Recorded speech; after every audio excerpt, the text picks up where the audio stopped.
Oh, hi guys, look, I thought I'd just show you a cheap option for FPV goggles. You can see there I've got a set of Fat Sharks, which I used when I first started FPV. I used a screen. I found it really difficult, so I saved up and bought Fat Sharks, but as you know, they're quite expensive.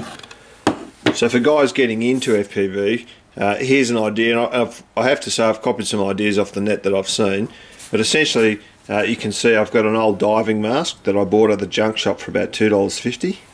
One of the reasons I've used a diving mask as opposed to a ski mask is the front edge of a diving mask is flat, whereas a ski mask is curved and it's easier to join to a box.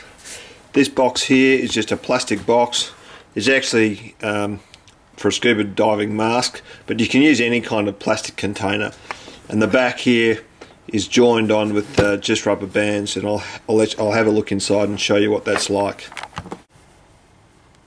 So inside the box itself is just a 3.5-inch screen, one that you commonly see as a reversing camera in a car. I got this on eBay for $15. It comes with, you know, just a power lead, which and a RCA connector. I've just glued it onto the back there and just run the leads out the back. One of the things about these is these 3.5-inch screens is the focal length. And to get around that, I saw this idea.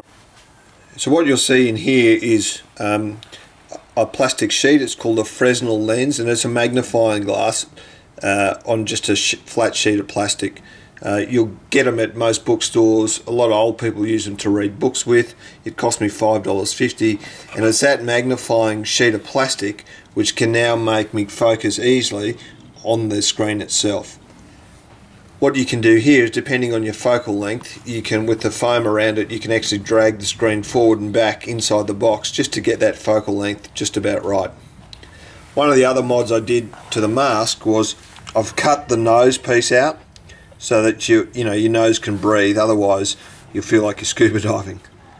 I'll show you some footage now. Okay, just to show you what it looks like inside, you can see the image fills the screen quite nicely. I'll just try and get in a bit closer for you. So you can see there's a ladder in my garage there, quite clear. Definitely clear enough to fly with. I'd be confident flying with these, and I think it's definitely clear enough if I hook up my OSD to be able to read it. So I'm really impressed with how it's looking. The change I did see was I used a cheap 420 TVL line a camera at first, and the image in the box was okay, but then I went to my 600 TVL line camera and it's far better, which you'd expect.